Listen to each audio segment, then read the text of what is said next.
morning everyone. It's 8 a.m. here in Seville, and as you can see in my face, we are very excited and happy. Ako bagong gising. So this is the probably second to the most awaited day namin simula nung dumating kami sa Seville. Next dun syempre nung na-receive namin yung approval sa DNV. Because today, inshallah, we are gonna get our TIE card. Finally. So guys, sa mga nagbabalak pumunta dito, November 22 kami dumating dito. And today is February 20. What day is today? Feb 25 today. Grabe, so almost 3 months. It's actually 3 months, not almost. 3 months kami nagantay bago makuha yung TIE. Siyempre, hindi ka pa naman nag-apply. Agad appoint.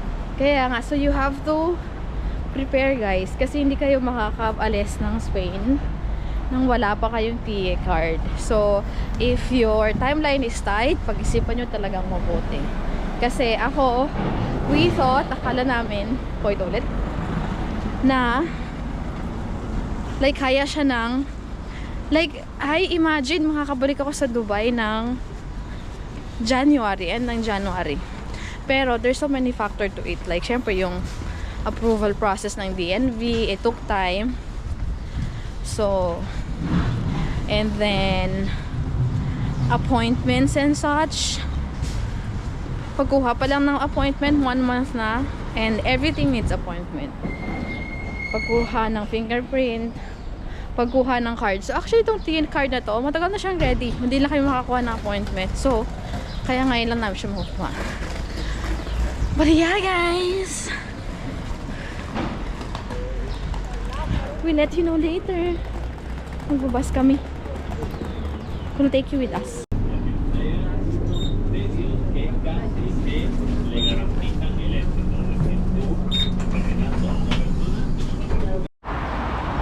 Dito namin kukuhanin yung TIE namin.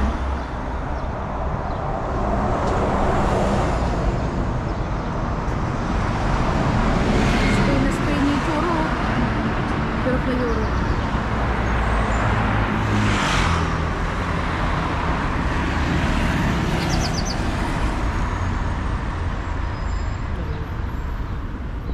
Anong masasabi mo sa... Ayun, tawid na tayo.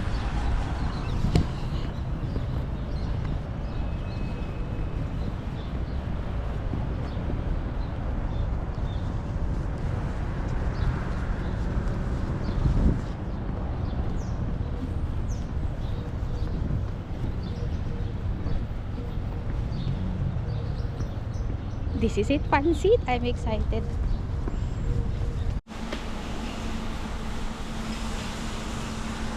Hello. Ang flag ng Spain.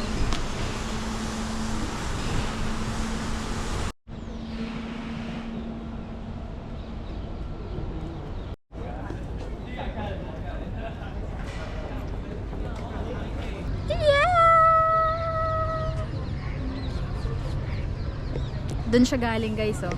Dami namin pinagdaanan, makuha lang to. So we have validity for 3 years.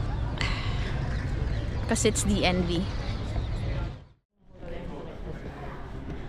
So guys, it's Saturday today. Kaya magsusuros kami. At ano na rin, tapon basura day. O hindi kami weekly magtapon ng basura syempre kasi otherwise okay every day. Kahit hindi naman. Wag nang pag-usapan yung basura.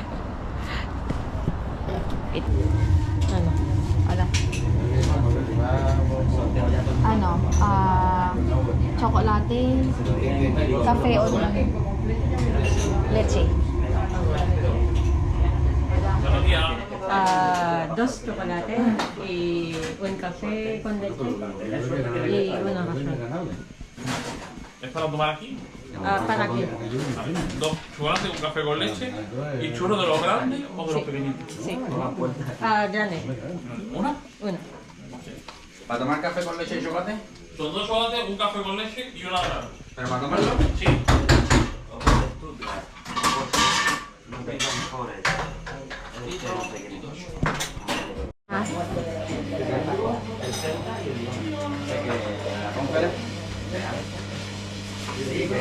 Y antes que se cortaban por aquí. ¿Una ración? Sí. Es que lo noto raro. Porque es que ya te deja un poquito tirado. No, es que cuando estás en un grupo tienes un pinchazo y puedes pasarlo más rápido. Pero aquí tienes una serie de partidos que... Claro, pero que a lo mejor te han pinchado en 2 partidos, pero después en la vuelta. So here's what we got. We have hot chocolate, café con leche, café con leche, un café con leche, churros grande, chocolate. So, nasa 7 euros na lahat. 7 euros na lahat. So, in peso, nasa 500 lang. 500 pesos. 7 euros. Mas mahal siya ngayon. Parang 6 something lang last time. 60. Ah, okay. Parang... Okay. Eh, yung sa ibang churros, yung 7 euro mo, wala ka pang kape. Pero itong pinuntahan namin, ito ay local shop. So, hindi siya yung sa mga tourist spot na maraming nakapila. So, dito locals talaga yung mga bumibili. So, ito talaga yung local price. Let's see. Meron din akong tsokolate, pero meron din akong kape. Kasi, gusto ko ng kape. Time check, it's 9:39 guys. Ganito talagang oras ng mga ano nila. Almusalan. Kasi ang lunch nila mamaya pang 2:00. So, ayun, ano lang yun. Ang bango. No need to steal.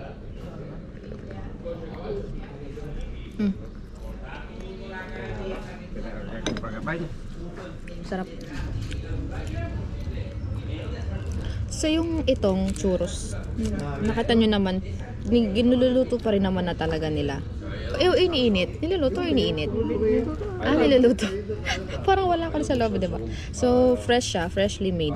Hindi sila nagluluto ng madami. Tapos, so, okay siya. Masarap siya.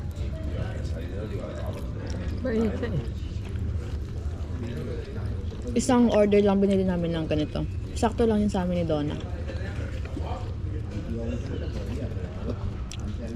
Crunchy outside, chewy inside. Sarap. Yung chocolate nila, hindi siya matamis na matamis. Perfect lang siya. Hindi ka mauumay.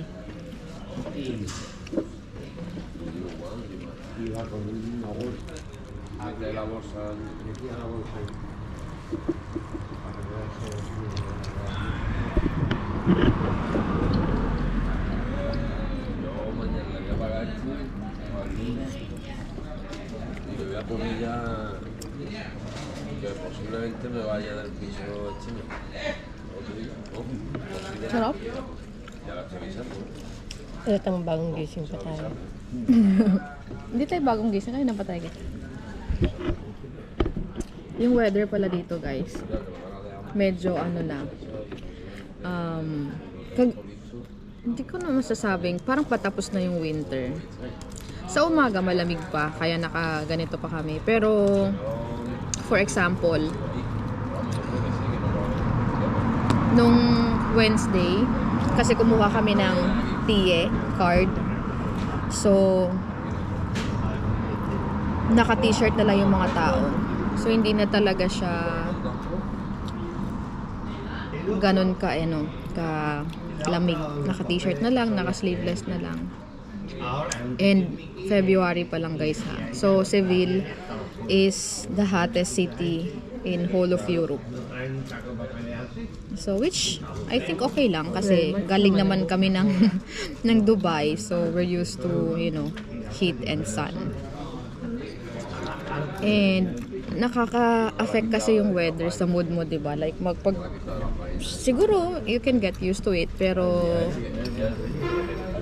nakakapanibago siguro for someone new. Kasi nga gloomy, like syempre na-associate natin yung weather sa mood, 'di ba?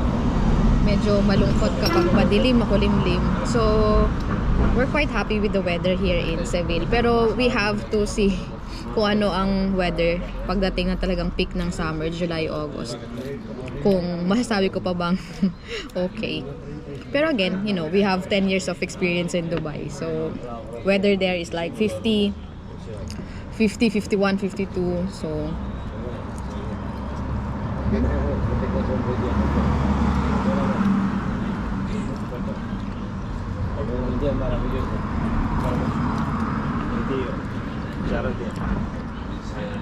Está todo correcto. Dice, estamos en el alcohol para...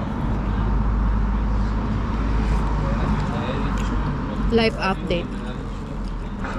Meron na kaming TIE card. Meron na rin kaming bus card. Ewan ba namin pati kami kumuha ng bus card ng maaga. Mura pala pag may bus card. I mean, dapat obvious na siya sa amin, di ba? Pero, ang dami kasi namin naasikaso na parang hindi namin siya masyadong inintindi. Tapos medyo nung nakapag-settle na kami kaunti. Ayun, bumili na kami ng bus card. So, nagpa-bus card na kami ngayon. Tsaka hindi na kami madalas pala nagbabas kasi nakatira kami malapit sa center.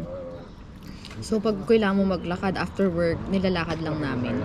So, tas very close kami sa mga necessities, supermarkets, market, yun nga, center.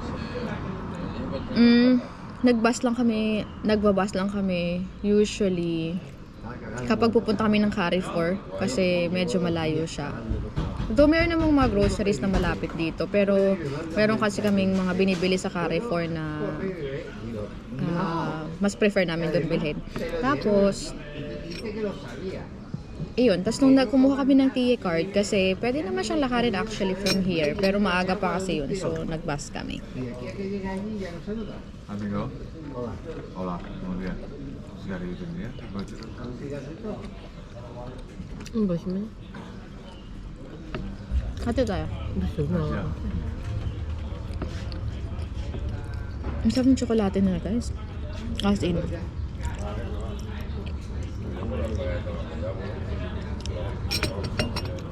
Naisip ko yung mama ko magugustuhan nito. Sa mga hindi nagkakape. Perfecto.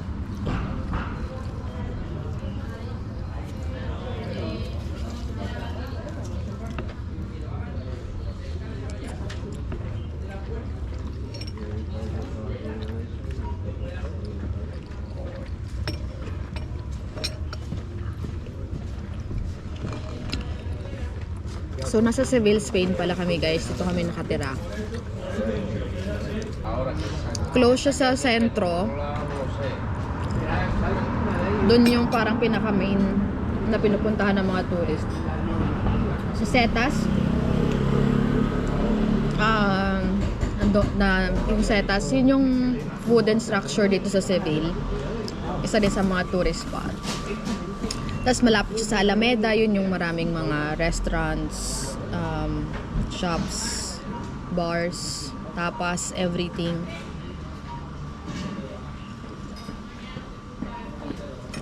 So actually, yun nga, as I said, very convenient. Si Kuya naubo. Very convenient yung place kasi malapit siya sa lahat ng bagay.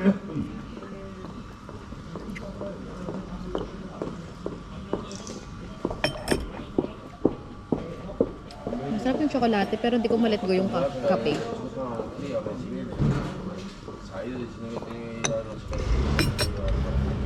Medyo matapang siya today than last time.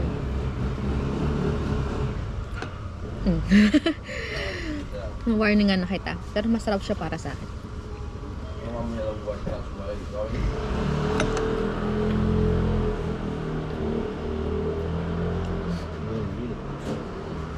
Ang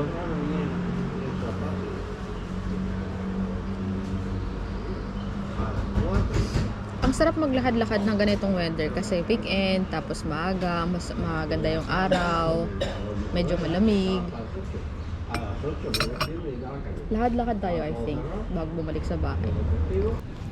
Okay, sobrang ganda ng weather today kasi hindi siya sobrang malamig at sakto lang siya. Ang hirap kasi pag sobrang lamig, no? Para sa mga hindi sanay sa malamig. Masarap din naman, pero yung sobrang nanginginig sa lamig kasi. Fun lang siya at first, pero kapag everyday, it's not fun. So ngayon is perfect.